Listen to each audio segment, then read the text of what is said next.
Vamos a ver, que habíamos dejado la cosa de la Reconquista en las turbias maniobras que empezaban a desplegarse en la corte asturiana. Estamos en el año 783. La reina Adosinda, viuda de Silo, lo había dispuesto todo para que subiera al trono el joven Alfonso, hijo de Fruela y doña Munia. Así la corona de Asturias retornaría a la sangre de Pelayo. Muchos magnateros, la gente importante, sancionaba la propuesta. Pero en la sombra alguien mueve rápidamente los hilos de la conspiración y, como por arte de birlibirloque, la corona escapa de las manos de Alfonso y aparece sobre la cabeza de un tal Mauregato. Bueno, propiamente hablando, es un golpe de Estado. Al joven Alfonso no le queda más remedio que esconderse. Lo hace en tierras de los vascones, al amparo de los parientes de su madre, doña Munia, y Adosinda, la reina viuda, ingresa en un convento. ¿De dónde había salido Mauregato? Mauregato era un bastardo regio. Nació de los amores de Alfonso I con una mujer llamada Sisalda. Recordemos, Alfonso, hijo del duque Pedro de Cantabria, se casa con Ermesinda, la hija de don Pelayo. A la muerte de Fabila, el del oso aquel que ya contamos en su día, sí. Alfonso sube al trono. Él será quien extienda el reino hasta Galicia por el oeste y hasta las tierras vasconas por el este. Será también él quien amplíe la frontera del reino hacia el sur, hacia el Valle del Duero. Alfonso y Ermesinda tuvieron 3 hijos. Fruela I, que reinó, Vimarano, que murió a manos de este hermano suyo, Fruela, y Adosinda, que fue la mujer del rey Silo.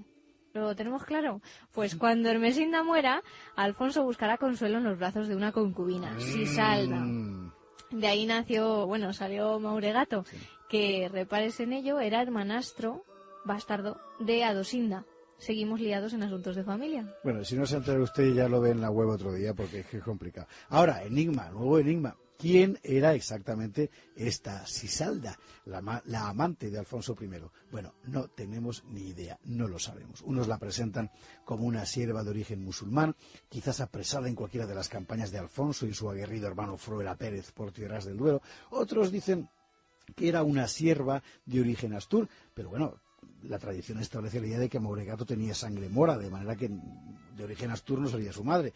Bueno, y otros, en fin, dicen que Sisalda era una noble local, pero entonces, ¿por qué Alfonso no la desposó? ¿Por ahorrarse problemas de herencia o qué? Bueno, lo cierto en todo caso es que Alfonso, viudo, consoló su soledad con Sisalda y el fruto fue nuestro problemático Mauregato. Problemático sí, porque la tradición nos lo ha pintado con rasgos verdaderamente repulsivos. De entrada el personaje aparece definido por el sello de la traición. Ha maniobrado para apartar del trono a un candidato más legítimo, es un usurpador. Y luego tenemos que Mauregato, además de tener sangre mora, ser un bastardo y ser un usurpador, era feo, sucio y deforme. Toma ya. ¿Lo era?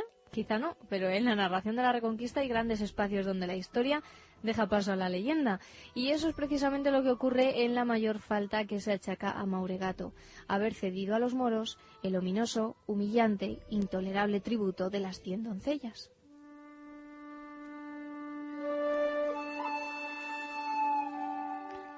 Dice así la tradición. Mauregato, para tener paz con los moros, aceptó entregarles todos los años 100 muchachas cristianas vírgenes, 50 de origen noble, para ser desposadas por los jefes moros e incorporadas a sus harenes, y otras 50 de origen servil, para servir de solaz a los invasores. Esta humillación sería fuente de innumerables conflictos. La tradición nos muestra el episodio como origen de todas las posteriores acciones bélicas contra los moros, hasta la batalla de Clavijo, en el año 844. Incluso sostiene la tradición que Mauregato murió a causa de esto, porque 2 condes, llamados don Arias y don Obeco, se rebelaron contra el rey y le mataron como venganza por semejante afrenta. El pueblo tampoco llevó con mansedumbre la humillación. Por ejemplo, los vecinos de Simancas, forzados a entregar a sus doncellas, resolvieron entregarlas, sí, pero antes les cortaron las manos. Historias terribles. ¿Y cómo es que Mauregato se prestó a semejante cosa? Hoy la mayoría de los historiadores cree que el asunto de las 100 doncellas es una fábula elaborada a posteriori. Primero porque el tributo en cuestión no encaja con lo que sabemos de las prácticas moras en este momento. Los moros imponían a los vecinos pesadísimas cargas en armas, vituallas, dinero y esclavos, pero lo de las doncellas no consta en ningún lado. Si el tributo fuera verdadero, sin duda figuraría en cualquier fuente de esa época, y especialmente en las fuentes musulmanas, siempre muy dadas a subrayar la humillación de los vencidos. De hecho, sabemos que en la Córdoba de principios del siglo IX había un activo mercado de esclavas rubias, o sea, trata de blancas, pero ninguna fuente musulmana nos habla del tributo de las 100 doncellas.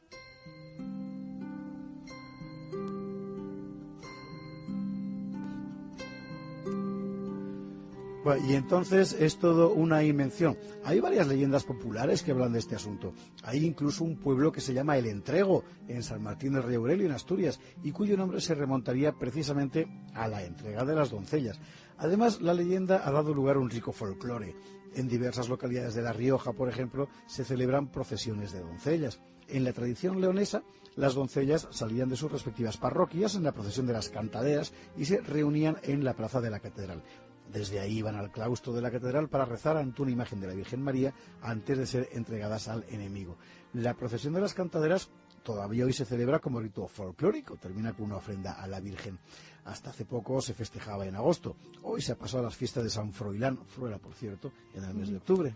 Muy interesante, ¿no?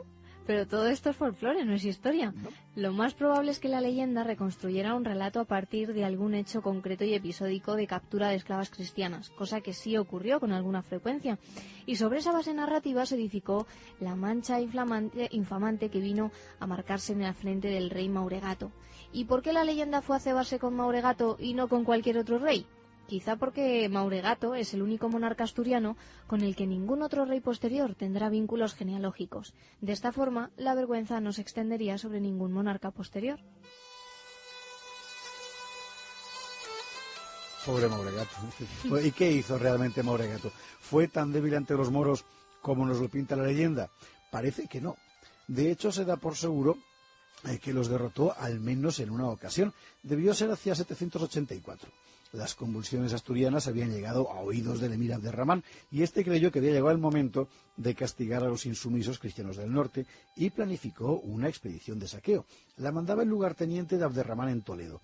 No sabemos por dónde entró en Asturias ni qué pasó exactamente allí, pero debió de ser un desastre para los moros. La crónica musulmana nos cuenta, escuetamente, que el jefe musulmán regresó sano y salvo. Eso es lo que dice. Y si la crónica musulmana dice eso, es que los asturianos le zurraron la badana, porque las fuentes moras siempre subrayan sus victorias con gran aparato y en esta ocasión más bien corren un tupido velo. O sea que Mauregato venció al invasor. Por lo demás, lo ignoramos todo sobre su política. Podemos imaginar que su irregular acceso al trono habría levantado numerosas hostilidades. Debió de haber una fuerte oposición a su persona, y según los usos de la época, podemos suponer que Mauregato recurrió al hierro para sofocarla. En cuanto a los moros, seguramente nunca volvieron a asomar la nariz por Asturias durante el reinado de Mauregato. Bastante tenía Abderramán con ahogar traiciones, intrigas y rebeliones dentro de su propio territorio. Mucho más decisivo fue el periodo de Mauregato en otro asunto de gran relieve, la cuestión religiosa, porque en este tiempo veremos cómo la Iglesia asturiana se separa de la de Toledo, esa llamada querella del adopcionismo. ¿Qué fue eso? Bueno, un acontecimiento fundamental. De este asunto nacerá la ideología de la Reconquista propiamente dicha, y aquí encontraremos nombres conocidos, desde Beato de Liébana hasta el mismísimo Carlomagno. Pero mañana nos ocuparemos de ello.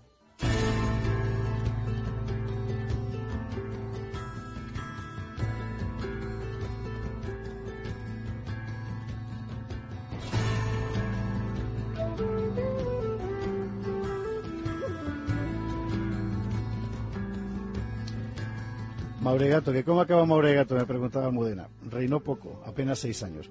Murió en 789, al parecer por causas naturales y no asesinado por los condes de la leyenda.